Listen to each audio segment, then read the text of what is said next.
You know, I was sitting in the shade the other day and I was having a beer while the children played. They were laughing and splashing in the sun.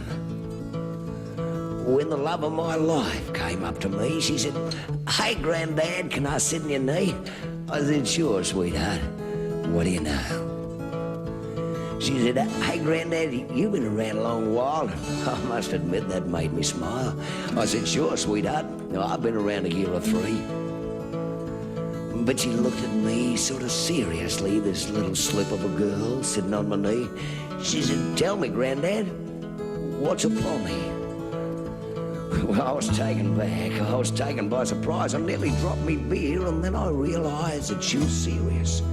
Yeah, she wanted to know. I took a sip of my drink, and then I started to think, and my thoughts went back a long, long time ago, and I said, "Sure, sweetheart, I'll tell you what I know." Well, the very first pommy that I ever met was a Tommy. Now, a Tommy is what they call an English soldier. Well, we were two young fellas in a foreign land. We were fighting a war in a sea of sand and sort of having a go at each other all the time. Well, he'd laugh and ask to see my convict chains, and I'd threaten to scramble his pommy brains, and we'd argue the toss all night about whose beer was best. But when the cannons roared, we stood side by side, just like our fathers did in days gone by, and we showed the world that, well, we stood as one. And when at last that war was done and it was time for me to come back home, back to this sunburned land that I love so much, well, I had to say goodbye to that pommy bee before I sailed off home across the sea, so I trudged the desert sands to say farewell. You see, the end of the war had come too late, so I took a flower to me pommy mate and I placed it on the cross that bore his name. And you know, I really missed that pommy bee. Yeah, I kind of missed that pommy bee. Well, then, of course, there's always the whinging Pom. Well, he'll moan and groan and go on and on. He reckons nothing here is as good as it is back home. You know, but for every one that you find like that, well, there's 1,000 more to whom I'd lift me hat. And, well, I'm glad they make this land their home.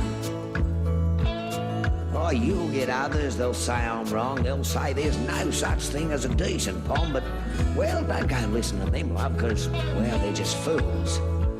You see, without the Poms, we wouldn't be here. They settled this land and they're still coming here. And, well, as long as I don't have to drink their beer, they're welcome. But when the cricket's on, well, that's a different thing. I mean, we've got to kill the Poms. We've got to win. There's no holds barred on either side. And you know, the Poms wouldn't have it any other way. Well, they'd rather beat the Aussies any day, or anyone else they care to play. Well, when the game is over and the fuss has died down, well, you see all the fellas all standing around, sharing a beer, the best of mates. And now I'll tell you something that's quite a joke that me first pommy mate would appreciate, if only he could be here to share this beer.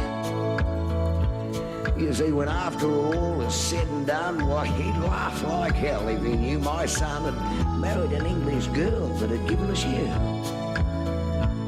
So here you are, sitting on my knee, just asking that question so seriously. So I'll tell you what a pommy is, darling.